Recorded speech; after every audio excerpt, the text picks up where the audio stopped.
Hello friends, എല്ലാവർക്കും നമസ്കാരം. മറ്റൊരു ടെക്നിക്കൽ വീഡിയോയിലേക്ക് ഞാൻ എല്ലാവരെയും സ്വാഗതം ചെയ്യുന്നു. ഇന്നത്തെ വീഡിയോയിൽ വിഷയമാക്കിയിരിക്കുന്നത് സോളാറുമായി സംബന്ധിച്ചുള്ള കാര്യങ്ങൾ തന്നെയാണ്. നമ്മൾ ഈ അടുത്ത സമയത്ത് ഒരു വാർത്ത കാണുകയുണ്ടായി. KECBയുടേതായ ഒരു റിപ്പോർട്ടാണെന്ന് പറയാം. അതിൽ കണ്ട ഒരു സംഗതി ഇങ്ങനെയാണ്: ആന്ധ്രയിൽ ഗ്രോസ് മീറ്ററിംഗ് നിലവിൽ വന്നു കഴിഞ്ഞു. ഇത് സത്യമാണോ എന്ന് നമുക്കൊന്ന് പരിശോധിക്കണം. പിന്നെ അതുകൂടാതെ നമ്മുടെ ശ്രീലേഖ മാഡത്തിൻ്റെ ഒരു പോസ്റ്റ് വളരെ വൈറലാവുകയുണ്ടായി. അത് എനിക്ക് ഒരുപാട് പേര് എനിക്ക് അയച്ചു തന്നു. ഞാനതിനെ പ്രത്യേകിച്ച് കമൻ്റൊന്നും പറഞ്ഞില്ല. പക്ഷേ ഇതുമായി ബന്ധപ്പെട്ട് ഒരുപാട് സ്ഥലങ്ങളിൽ പലതരത്തിലുള്ള ന്യായീകരണങ്ങൾ കാണുകയുണ്ടായി. മാഡം ഒരു അറിയപ്പെടുന്ന വ്യക്തിയായതുകൊണ്ട് ഒരുപാട് പേര് ഈ വാർത്ത ശ്രദ്ധിച്ചു. പക്ഷെ അതിൽ ടെക്നിക്കലി ഒരുപാട് മിസ്റ്റേക്കുകളുണ്ട്. അങ്ങനെ മാഡത്തിൻ്റേതായ ഭാഷയിൽ ആ കാര്യങ്ങൾ പറഞ്ഞു എന്നല്ലാതെ അതിനെ നമുക്ക് ഒരുപാട് അങ്ങനെ ന്യായീകരിക്കുവാനൊന്നും പറ്റുന്നില്ല. പിന്നെ KECBയെ കുറ്റം പറയുവാൻ എല്ലാവർക്കും താല്പര്യവുമാണല്ലോ. മാഡത്തിൻ്റെ ബില്ല് ഞാൻ പരിശോധിക്കുമ്പോഴും എനിക്കതിൽ മിസ്റ്റേക്കൊന്നും കാണുന്നില്ല. പക്ഷേ ഇതിന് ഈ KECBയുടെ ഒഫീഷ്യൽ വെബ്സൈറ്റിൽ ഇതിനെപ്പറ്റി വലിയൊരു ന്യായീകരണം KECB നടത്തുകയുണ്ടായി. പക്ഷേ അതിൽ അവർ പറഞ്ഞ കാൽക്കുലേഷനും കാര്യങ്ങളും എല്ലാം കറക്റ്റാണ്. മാഡം പറഞ്ഞ ചില കാര്യങ്ങളിൽ മാഡം ആ ബില്ല് കാണിച്ചതിൽ KECBക്ക് ന്യായീകരിക്കത്തക്കവണ്ണം കാരണം അതിനകത്തുണ്ടായിരുന്നു എന്ന് പറഞ്ഞാൽ അവർക്ക് ന്യായീകരിക്കാൻ പറ്റുന്ന കാര്യങ്ങൾ ഞാൻ ആ പോസ്റ്റർ എഴുതി, കമൻ്റ് എഴുതി. നിങ്ങൾക്ക് ന്യായീകരിക്കുവാൻ പറ്റുന്ന കാര്യങ്ങളായതുകൊണ്ട് നിങ്ങൾ ന്യായീകരിച്ചു. പക്ഷേ ന്യായീകരിക്കുവാൻ പറ്റാത്ത ധാരാളം കാര്യങ്ങളുണ്ട്, അതിനെപ്പറ്റി നിങ്ങളൊന്നും പറഞ്ഞില്ല എന്നുള്ള തരത്തിൽ ഞാനതിലൊരു കമൻ്റ് എഴുതുകയുണ്ടായി. അത് കോപ്പി ചെയ്ത് എൻ്റെ ഫേസ്ബുക്ക് പേജിൽ ഞാൻ ഇട്ടു. ഞാൻ അതിൻ്റെ കാൽക്കുലേഷൻ ഇവിടെ കൃത്യമായിട്ട് കാണിച്ചിട്ടുണ്ട്. 8,604 രൂപ 64 പൈസ വന്നത് എങ്ങനെയാണ് നമ്മൾ ഒന്ന് അറിഞ്ഞിരിക്കുന്നത് നല്ലതാണ്. കാരണം ഈ ഒരു പ്രശ്നം ഈ ഏപ്രിൽ മാസം അല്ലെങ്കിൽ ഏപ്രിൽ 1 മുതലുള്ള ആ ബില്ല് ഒരുപാട് പേരെ ബാധിച്ച ഒരു ഇഷ്യൂവാണ്. മാർച്ച് 31 വെച്ച് KECB ബാങ്ക് സെറ്റിൽ ചെയ്തു. അത് കഴിഞ്ഞ വർഷമാണ് അങ്ങനെ തുടങ്ങിയത്. സെപ്റ്റംബറിലായിരുന്ന സംഗതി അത് ഏപ്രിലിലേക്ക് മാറ്റുകയുണ്ടായി. അത് എന്തിന് ചെയ്തു എന്നുള്ളതൊന്നും നമ്മളെപ്പോലുള്ള സാധാരണക്കാർക്ക് ഇത് മനസ്സിലായി എന്ന് വരില്ല. പക്ഷെ അതിപ്പോഴും വ്യക്തമായി. അപ്പോൾ അതിലെ ഒരു ഇരയാണ് ഈ മാഡം. അല്ലാതെ ബില്ലിലെ ഈ കാൽക്കുലേഷനിലൊന്നും തെറ്റുണ്ടെന്ന് ഞാൻ പറയുന്നില്ല.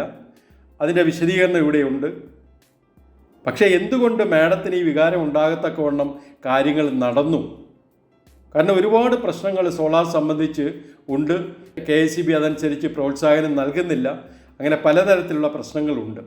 അപ്പോൾ ഇവിടെ ഈ ബില്ല് പരിശോധിച്ച് കഴിഞ്ഞാൽ അവിടെ ജനറേറ്റ് ചെയ്ത ഇലക്ട്രിസിറ്റി 557 യൂണിറ്റാണ്. ഇതിൽ മാഡത്തിൻ്റെ കൺസംഷൻ, മന്ത്ലി കൺസംഷൻ 500-ന് പുറത്തായതുകൊണ്ട് ഇത് TOD ബേസ്ഡ് ആയിട്ട്, ടൈം ബേസ്ഡ് ആയിട്ടാണ് റീഡിംഗ് എല്ലാം എടുത്തിരിക്കുന്നത്. അപ്പോൾ ഇവിടെ എക്സ്പോർട്ട് നോർമൽ ടൈമിൽ 290 യൂണിറ്റ്. അപ്പോൾ പകൽ സമയത്ത് മാത്രമാണല്ലോ സോളാർ ഉണ്ടാവുക. അപ്പോൾ ഈ നോർമൽ ടൈമിൽ എക്സ്പോർട്ടായിട്ട് 290 യൂണിറ്റ് കാണിച്ചിട്ടുണ്ട്. പിന്നെ ബാക്കി ഇമ്പോർട്ട് 3 ടൈം സോണായിട്ട് എടുക്കുമ്പോൾ 399, 636, 247 normal time, of peak time, peak time. അപ്പോൾ ഇത് മൊത്തം ഒന്ന് നോക്കിയാൽ ഇവിടെ 290 യൂണിറ്റ് എക്സ്പോർട്ട് ചെയ്തു. അത് നമുക്ക് നോർമൽ ടൈം തമ്മിൽ ടാലി ചെയ്യുമ്പോൾ ഈ 399 മൈനസ് 290, അപ്പോൾ ഇവിടെ നോർമൽ ടൈമിലെ കൺസംഷൻ 109 യൂണിറ്റ്. അപ്പോൾ ബാക്കി ടൈമിലുള്ളതിന് ഇവിടുന്ന് അഡ്ജസ്റ്റ് ചെയ്യാനായിട്ട് ഇതിൻ്റെ 557ൻ്റെ ബാക്കിയില്ല. കാരണം 557-ലെ 290 മാത്രമേ എക്സ്പോർട്ട് ചെയ്യപ്പെട്ടുള്ളൂ. ബാക്കി മാഡം നേരിട്ട് ഉപയോഗിച്ചു. പക്ഷേ ഇവിടെ ചില കാര്യങ്ങളിലൊക്കെ എന്തൊക്കെയോ മാഡം പറയുന്നുണ്ട്. ബാക്കി എവിടെ പോയി എന്നുള്ള തരത്തിലൊക്കെ ചോദിക്കുന്നുണ്ട്. ഇത് സാധാരണ എല്ലാവർക്കും വരുന്നൊരു സംശയമാണ്. ഇതിൻ്റെ ബാക്കി എവിടെ പോയി? ആരെങ്കിലും കള്ളത്തരം കാണിച്ചതാണോ അതോ നഷ്ടപ്പെട്ടതാണോ? ഒരിക്കലുമല്ല. 557 യൂണിറ്റ് ജനറേറ്റ് ചെയ്യുന്ന സമയത്ത് തന്നെ അവിടെ ലോഡുണ്ട്, അതിലേക്ക് ഡയറക്റ്റ് യൂസ് ചെയ്തു, അത്രയേ ഉള്ളൂ. അങ്ങനെയാണ് നമുക്ക് ഈ ബാക്കി ഈ 2 ടൈമിലുള്ളതും കൂടെ കൂട്ടുമ്പോൾ ഈ തരത്തിൽ കാൽക്കുലേഷൻ കിട്ടും. ഇതിലെ ഓഫ് പീക്ക് ടൈമിൽ സാധാരണ റേറ്റിൻ്റെ 90%, അതിവിടെ കാണാം. ഓഫ് പീക്ക് ടൈമിൽ ഇതാണ് സാധാരണ റേറ്റ്. ഇതിൽ ഓഫ് പീക്ക് ടൈമിൽ ഈ വാല്യൂവിൻ്റെ 90%. പീക്ക് ടൈം രാത്രിയിലാണെങ്കിൽ ഇതിൻ്റെ 120%, നോർമലാണെങ്കിൽ ഇതിൻ്റെ 100%. അതാണ് ഇവിടെ കാൽക്കുലേഷന് കാണിച്ചിരിക്കുന്നത്. അപ്പോൾ 3 വാല്യൂ ഉണ്ട് നമുക്ക്: 636, 247, 109.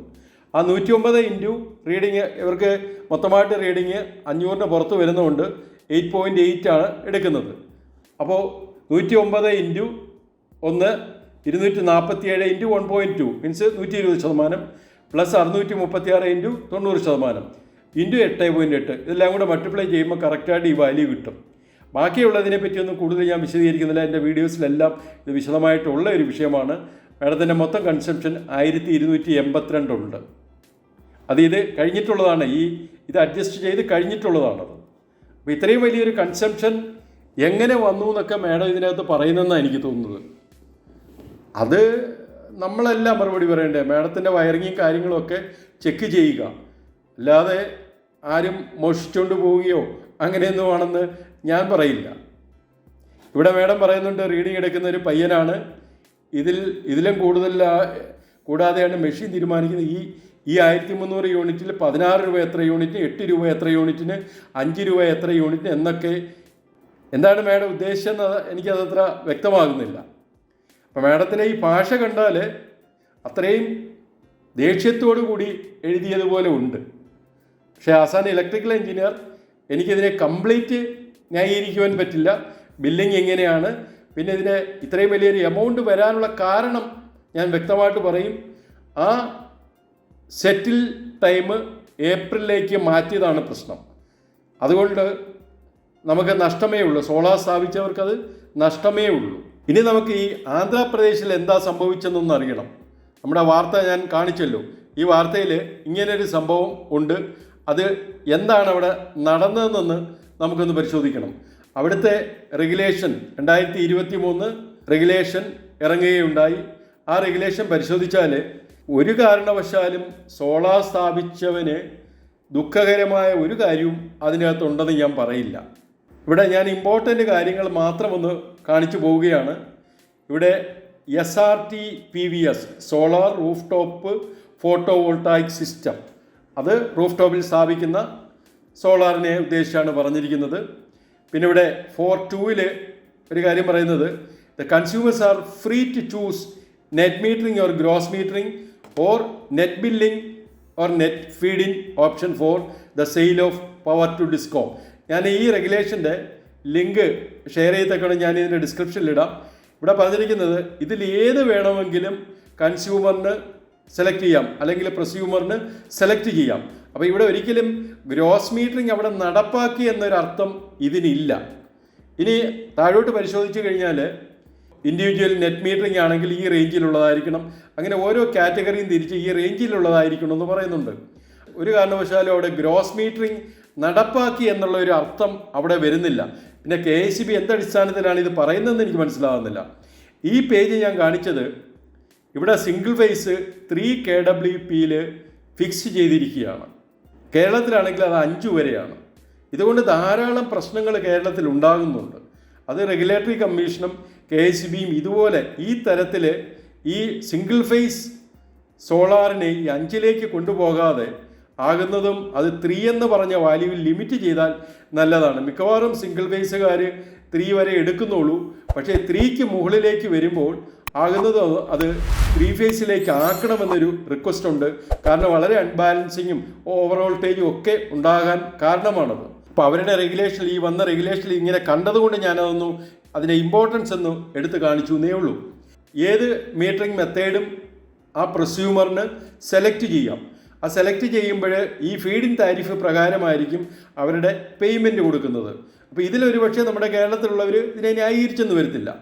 പക്ഷേ ഇതിലൊക്കെ അവരൊരു വളരെയധികം ആ റെഗുലേഷൻ മൊത്തം വായിക്കണം, വളരെയധികം എൻകറേജ്മെൻറ്റ് കൊടുത്തിട്ടാണ് ഈ വാല്യൂവിൽ അവർ ഫിക്സ് ചെയ്തിരിക്കുന്നത്. അപ്പോൾ ഇവിടെ പറയുന്നത് it is applicable for 25 years or the life of SRTPVS which ever is less. Net metering or net billing or net feeding അതിൻ്റെ റേറ്റ് 2 രൂപ 9 പൈസ.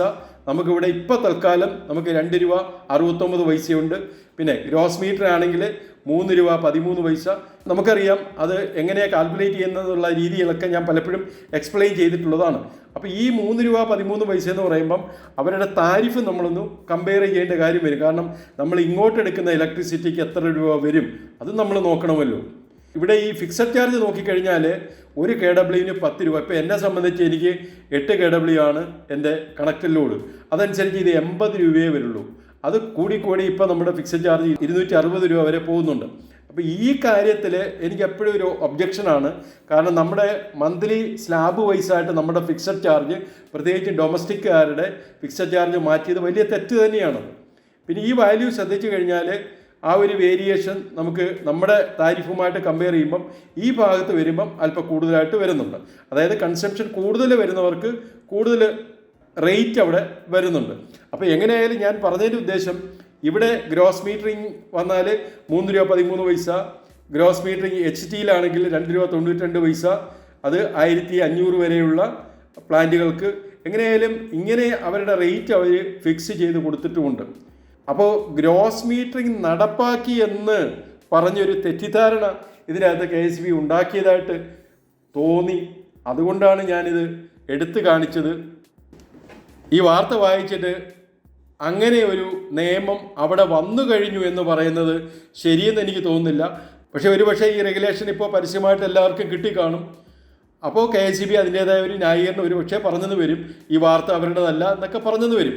അപ്പോൾ എനിക്ക് സംശയം ഇതിൻ്റെ ബാക്കിയുള്ളതും പത്രക്കാരത് കണ്ടുപിടിക്കുക, ഇത് ശരിയാണോ. ഞാൻ ഒരു വീഡിയോയിൽ പറഞ്ഞതാണിത്. ഇത് കഴിഞ്ഞുള്ള കാര്യങ്ങൾ ഈ പറഞ്ഞതൊക്കെ സത്യമാണോ. അപ്പോൾ ചുരുക്കത്തിൽ പറഞ്ഞതിൻ്റെ ഉള്ളടക്കം, KSB വളരെയധികം ഇവിടെ പ്രൊസ്യൂമേഴ്സിനെ, സോളാർ സ്ഥാപിച്ചവരെ നിരുത്സാഹപ്പെടുത്തുന്നുണ്ട്. അവരുടെ വീഴ്ച കൊണ്ടാണ് KSBയുടെ ട്രാൻസ്ഫോമറുകൾ കത്തുകയും അങ്ങനെയൊക്കെ വരുന്ന തരത്തിൽ ഇവർ പറയുന്നുണ്ട്. പിന്നെ പകല് വില കുറഞ്ഞ വൈദ്യുതി ഇങ്ങോട്ട് തന്നിട്ട് രാത്രിയിൽ വില കൂടിയ വൈദ്യുതി നിങ്ങൾ തിരിച്ചെടുക്കുന്നില്ലേ, അങ്ങനെ ചോദ്യങ്ങൾ വരുന്നുണ്ട്. ശരിക്കും അതൊക്കെ പ്രതീക്ഷിച്ചുകൊണ്ട് തന്നെയല്ലേ നമ്മൾ ഇതുപോലെ ലോൺ എടുത്ത് സോളാറൊക്കെ സ്ഥാപിച്ചത്. അപ്പോൾ ഇനിയും നമുക്ക് ഒരുപാട് പേർക്ക് സോളാർ സ്ഥാപിക്കേണ്ട സാഹചര്യമുണ്ട്. കാരണം നമുക്കിനിയുള്ള കാലങ്ങളിൽ റീന്യൂവബിൾ എനർജിയെ ഡിപ്പെൻഡ് ചെയ്താൽ മാത്രമേ മുന്നോട്ട് പോകുവാൻ പറ്റുള്ളൂ. അത് സത്യമായ ഒരു കാര്യമാണത്. അപ്പോൾ ഈ തരത്തിൽ നമ്മുടെ പ്രൊസ്യൂമേഴ്സിനെ പ്രൊമോട്ട് ചെയ്യേണ്ടതിന് പകരം നിരുത്സാഹപ്പെടുത്തുന്ന KSBയുടെ ആ ഒരു ടെൻഡൻസി നിർത്തലാക്കണം. അത് മോശമായൊരു സമീപനമാണ്. അത് KSBക്ക് തന്നെ ഒരു തിരിച്ചടി അതിലുണ്ടാകും എന്ന് ഞാൻ പറഞ്ഞുകൊണ്ട് എൻ്റെ ഈ വീഡിയോ കൺക്ലൂഡ് ചെയ്യുകയാണ്. നമുക്കെല്ലാവർക്കും അറിയാവുന്ന പോലെ റീന്യൂവബിൾ എനർജിയുമായി ബന്ധപ്പെട്ട റെഗുലേഷൻ അമെൻമെൻറ്റിൻ്റെ ഹിയറിങ് തിരുവനന്തപുരത്ത് വെച്ച് അടുത്ത ബുധനാഴ്ച 15-ാം തീയതി രാവിലെ 11 മണിക്ക് കൂടുന്നുണ്ട്. അപ്പോൾ അതിൽ ഈ പ്രൊസ്യൂമേഴ്സ് മാക്സിമം അതിൽ അറ്റൻഡ് ചെയ്ത് നിങ്ങളുടെ വിഷമങ്ങൾ അവിടെ പ്രസൻറ്റ് ചെയ്യുവാൻ ഒന്നും കൂടി ഞാൻ ഓർമ്മിപ്പിക്കുകയാണ്. ക്ഷമയോടെ ഈ വീഡിയോ ശ്രദ്ധിച്ചതിന് ഞാൻ നന്ദി പറയുന്നു. എൻ്റെ ഈ ചാനലിൽ ഇതുപോലുള്ള ധാരാളം ടെക്നിക്കൽ ഇൻഫർമേഷൻസ് ലഭ്യമാണ്. ഇനിയും നിങ്ങൾ സബ്സ്ക്രൈബ് ചെയ്തിട്ടില്ലെങ്കിൽ ദയവായി സബ്സ്ക്രൈബ് ചെയ്ത് സപ്പോർട്ട് ചെയ്യുക. നമുക്ക് മറ്റൊരു ഇൻഫർമേഷനുമായി വീണ്ടും കാണാം. ദയവായി ഇത് കൂടുതൽ ആൾക്കാരിലേക്ക് ഷെയർ ചെയ്യുക. Thank you.